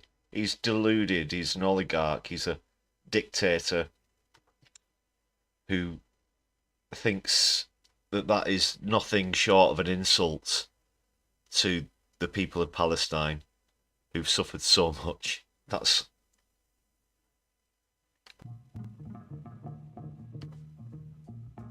as succinct as I can put it, at risk of going off on one, because believe me, rant alerts are looming. I do my best to restrain myself. Wee Jock Poop Pong McPlop. Welcome to the chat. Is Trump a teetotaler?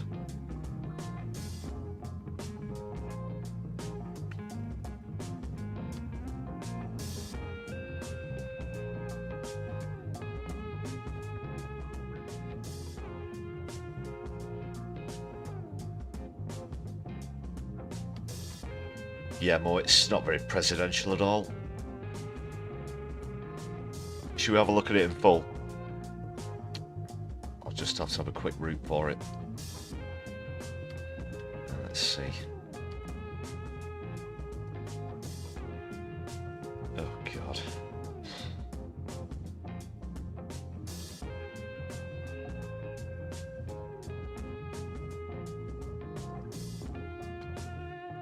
What has he done?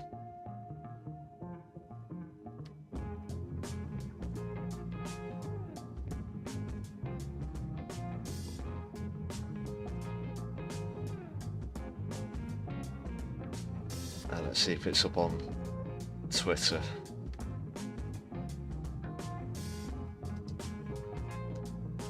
It's supposedly going viral at the moment, so it should be unavoidable.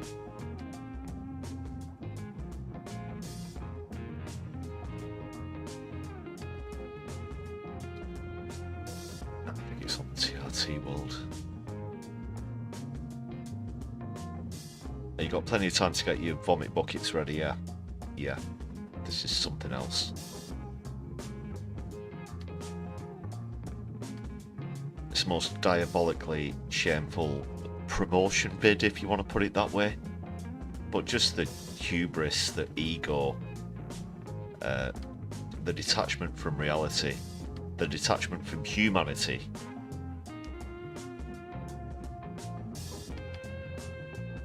You think they want to build gold statues of the President of the United States of America in Gaza? Well, that makes it increasingly difficult to believe that he is a teetotaler. Or maybe he's got on the ket now from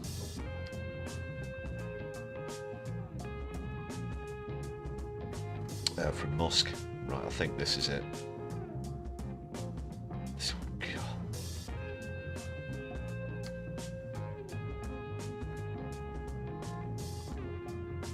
This might just be another analysis video. Well, let's see anyway. Sorry, stopped the music quite abruptly there. Right, let's see. I think this could be it. Strap yourselves in, people.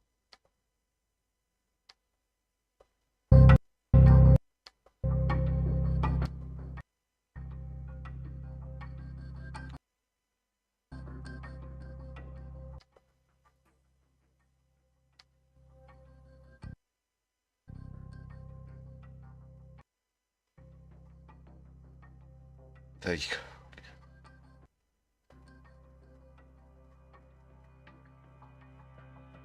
Oh, it's another analysis video.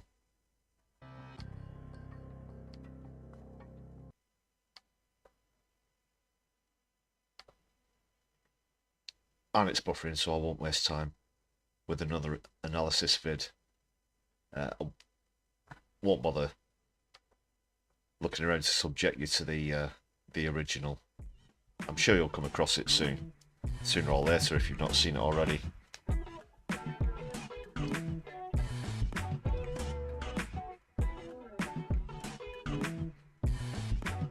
It's hard to know whether to be appalled, angry, worried, all kinds of emotions.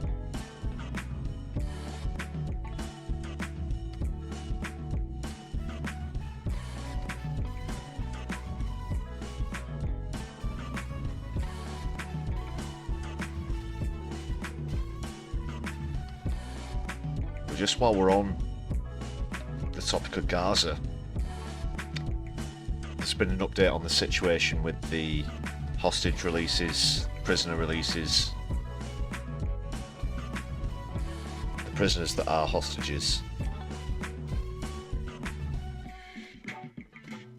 So Hamas are going to release 4 Israeli prisoners in exchange for hundreds more Palestinians that are being held in Israeli prisons.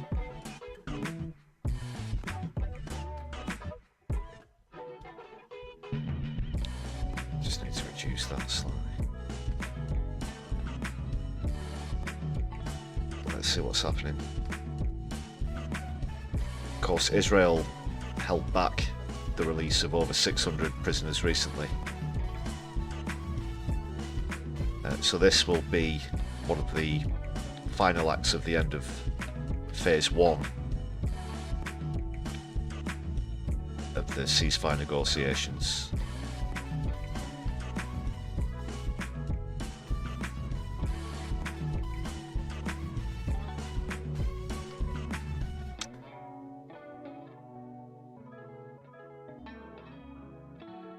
Large crowds have gathered to greet the Palestinian prisoners back home, saying it's hard to get a scale of numbers. There's obviously huge crowds there. So Hamas handed over the bodies of 4 hostages to the Red Cross. Initial identification will take place at the Israel-Gaza border. A bus believed to be carrying Palestinian prisoners has been seen leaving Ofer prison in the West Bank. More than 600 prisoners, including more than 400 Gazans detained by Israeli forces, are set to be released. That's some of the latest pictures there. That's probably happening as I'm broadcasting.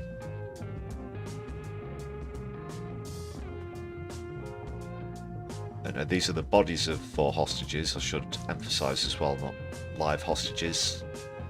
Probably killed by Israel themselves in shelling, as we know has happened.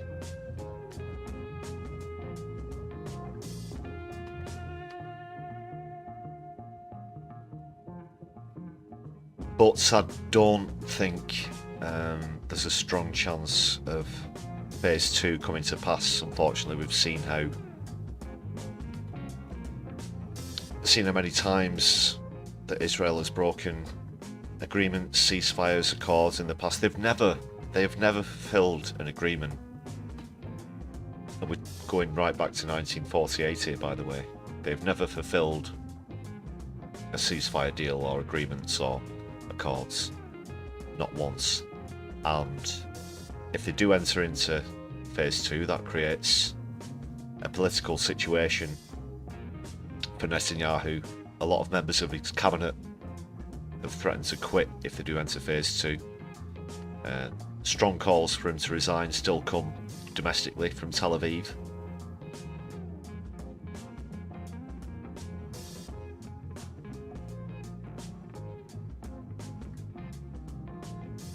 Let me know what you think about that, about the chances of entering phase 2. One of the hostages was French-Israeli, so Macron said he's obviously pleased for that hostage to be returned.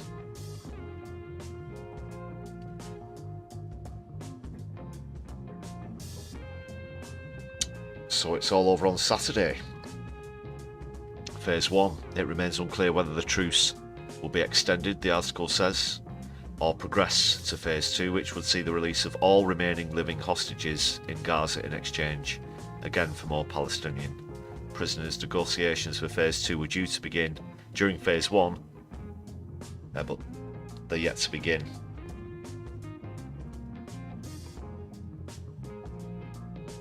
Steve Witkoff says they're making lots of progress. Israel's sending a team right now to speak. It's either going to be in Doha or in Cairo.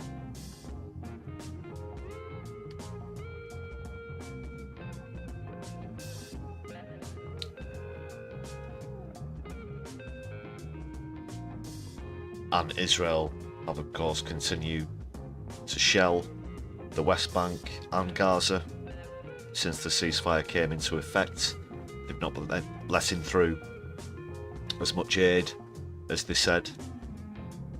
Other provisions such as temporary accommodation, mobile tents, this kind of thing have been restricted.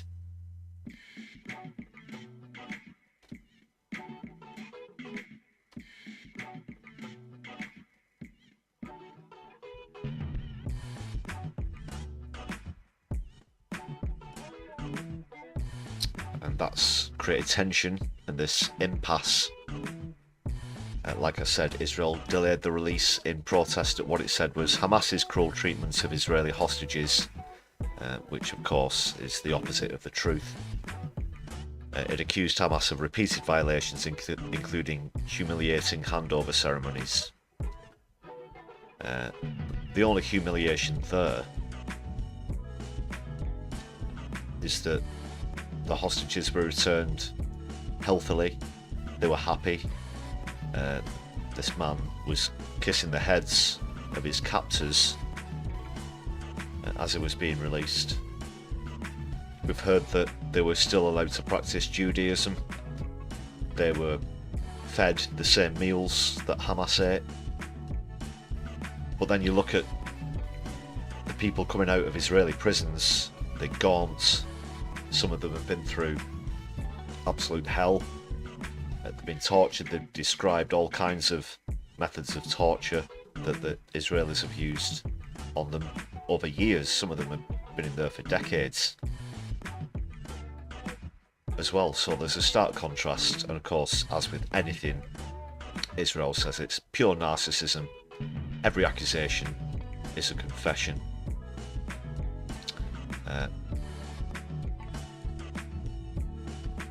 So that's the latest on that one.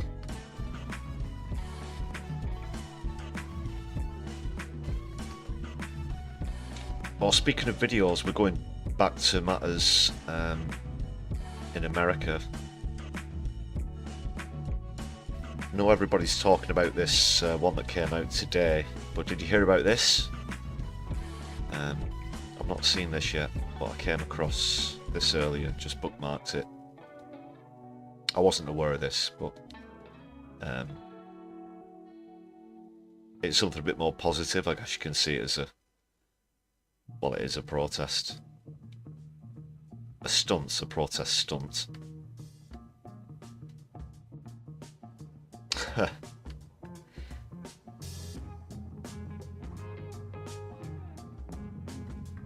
From Unilad, who shared the story. Video of Donald Trump kissing Elon Musk's feet has been played on TVs inside government buildings in a shocking stunt.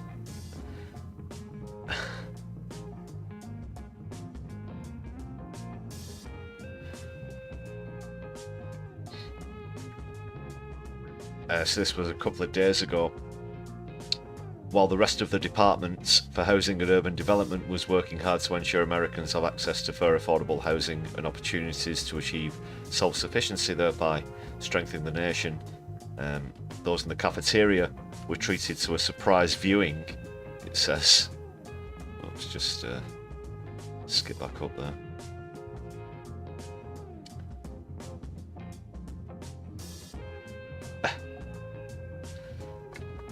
No, not now. Bloody don't want notifications. A television in the cafeteria came under attack from, well, it's not been publicly ascertained yet, but someone who decided to take the opportunity to broadcast AI material showing what appeared to be the US President and Musk in a compromising position.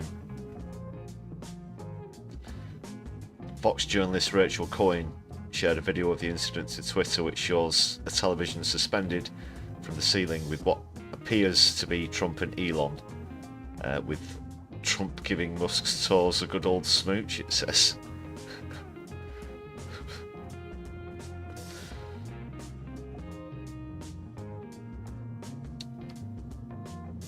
Oh, that's gross though. I've not actually seen it.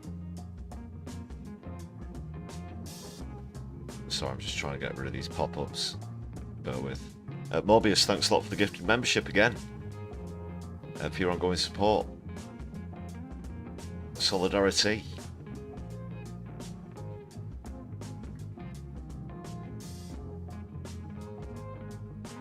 Yeah, I've not seen that one. Not seen that bit. Got to catch up on that one. Not sure. You know, I'm still recovering from the. I'm still recovering from the Gaza video, to be honest. Not sure if I could take both of those in one day, in the same day. without praying to the porcelain gods, as it were.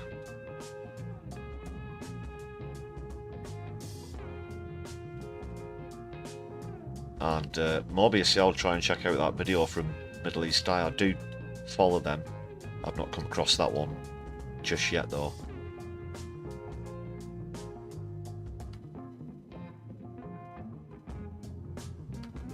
But yeah, well done to whoever carried out that stunt. No one's claimed responsibility yet. It could just be an individual who's done it instead of an actual organisation or protest group or anything like that. But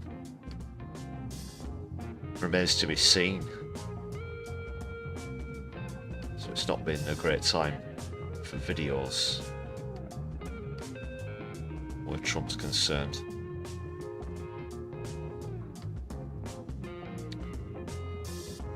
Over to Donald. There's a Donald Musk, then Elon Musk. Said there's been a petition in Canada against Musk. Is a bit about that. Let's see what's happening.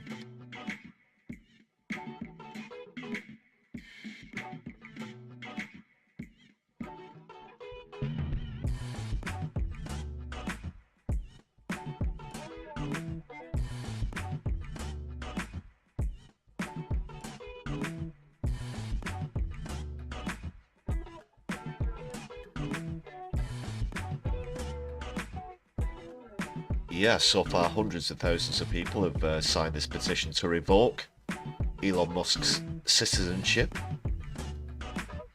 There's a bit of a video here. Let's check that out.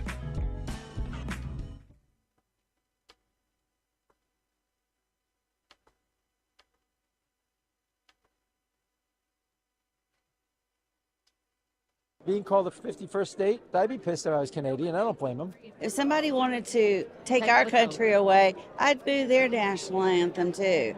They're patriotic. It would offend me if the tables were turned. They don't want to be trolled by Donald Trump, right? Donald Trump is just trying to push them in the right direction. It would be interesting, but obviously the whole country can't become a state. So maybe the 51st, 52nd, 53rd, 54th, right? Maybe something like that. I think Canada should become our 51st state if they believe it's in their best interest. But I don't think the Canadian people should see that, just throw it out, because the amount of benefits. Just quickly want to say on that last point, the issue here, the issue is not the size of Canada and that they'd have to increase the number of states. It's the sovereignty. It's the sovereignty that comes into it. They don't want to be whatever number states it would be. That's not the issue. It's not a problem. Not sure that guy's on the right track. Benefits with security and military support and economic cooperation. It might not be a bad idea. I bet Western Canada would prefer it. But is it real? Well, I guess if they took an election and wanted it, I think they should have it. No, I think that's really just a funny thing that Donald Trump is doing to troll Justin Trudeau. Canada, I think they're too liberal for us. That would not be good. Believe me, I don't want a Governor Trudeau. Believe me, no. I think it would be probably a negotiating tactic, partly, to get them to control the borders. I think his end goal is probably to have a bargaining chip with Canada so that he can say, hey, deal with us in a manner that's reasonable and economically reciprocal. We can make Canada great again too, so we'll see what happens. Fuck no. No.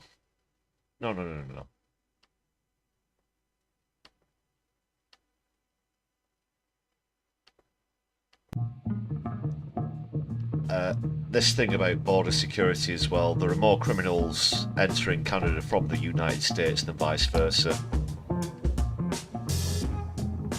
We've been lied to about all of the stats and they just regurgitate it.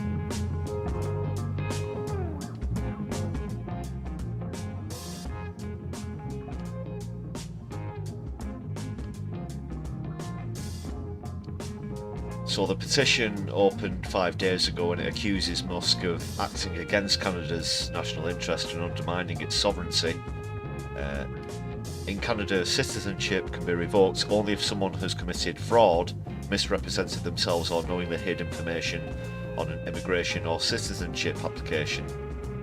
Musk, who was born in South Africa, holds Canadian and US citizenship as well. It's also worth pointing out that when he first started to do business in the United States of America, he was doing so, drumroll, as an illegal immigrant. Yeah. Responding to the petition, the billionaire wrote on X, "Canada is not a real country." The post was later deleted. Quote from the South Park movie there, I think. Blame Canada song, as I recall. He got his Canadian citizenship through his mother, who was born in Saskatchewan. The poll was launched a few days ago, like I said. 250,000 signatures so far. It claims he's used his wealth, power and influence to affect their elections and has now become a member of a foreign government that is attempting to erase Canadian sovereignty.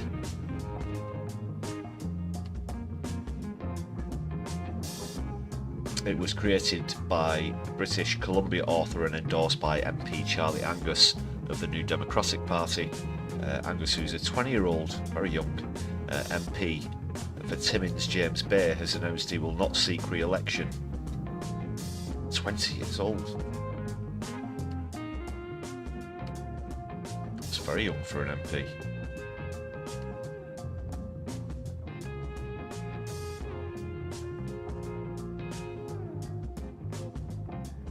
They're obviously not keen on the tariffs as well, it's saying there.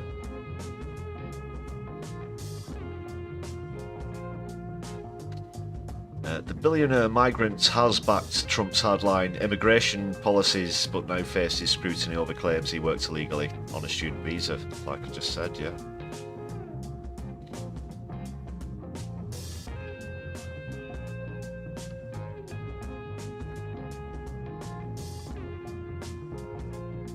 That was even given away in a video that he did with one of his business partners, or former business partners. Straight up admitted that when they were doing all this, they were doing so as illegal immigrants. Without a pinch of irony. So he's denied these allegations. Not going to watch the video of these ill-informed, behatted people saying thank God for Musk. He's been contacted for comment, but yeah. Again, don't hold your breath.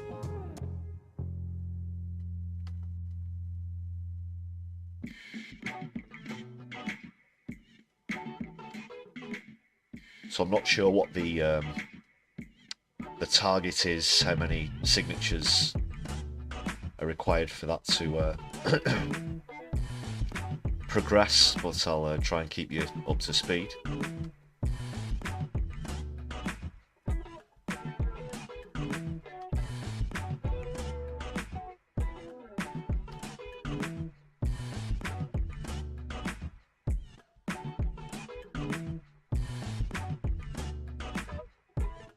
Was it 20-year MP or 20-year-old MP? Yeah, sorry, might have got mixed up. I was thinking that was... I'm gonna have to scroll down again. Let me have a look. Let's have another quick look. Yeah, 20-year, not 20-year-old. My bad there, my bad. I'll always hold my hands up if I make a mistake. So they've been an MP for 20 years, just to be clear.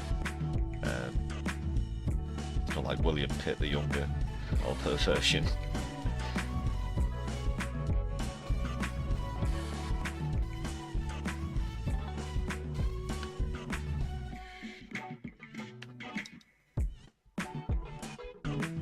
Again, let me know what you're thinking about that in the chat.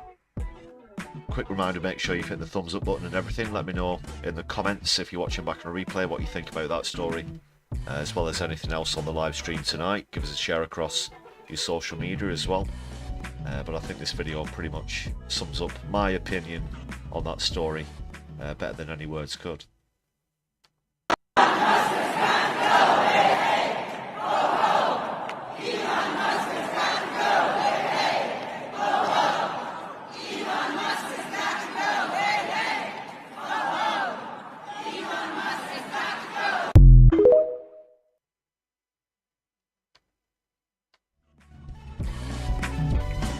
Don't let the door hit you on the way out either, Elon.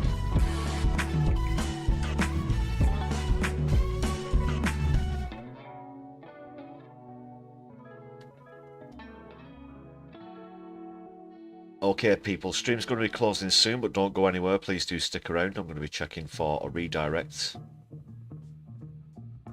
I just need to remove... Thank all of the members on the channel again. Thank you very much for your contributions and gifted memberships this evening. Just 10 away now from the target of 100. Excuse me. Thanks to every single person on this list. Special thanks to those of you who've gifted memberships recently, if you've been renewing your membership, and those who celebrated lengthy memberships recently. It's been great to have you.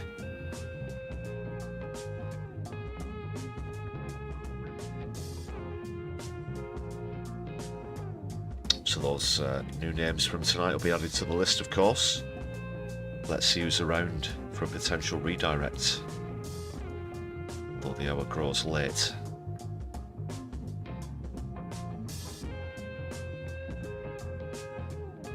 I do follow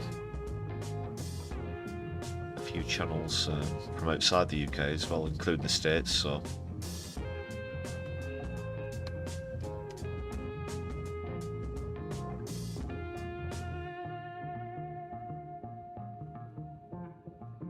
there's no one around, and there's not really anything to stream into, unfortunately. Not going to be doing a raid or redirect this evening.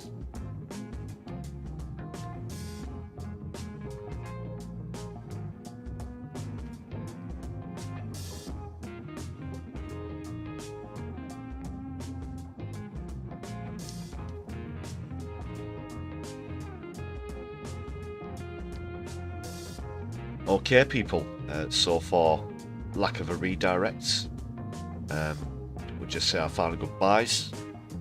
Thanks a lot for joining me for another PMQs here on the Brews at 10 on My Left Eye.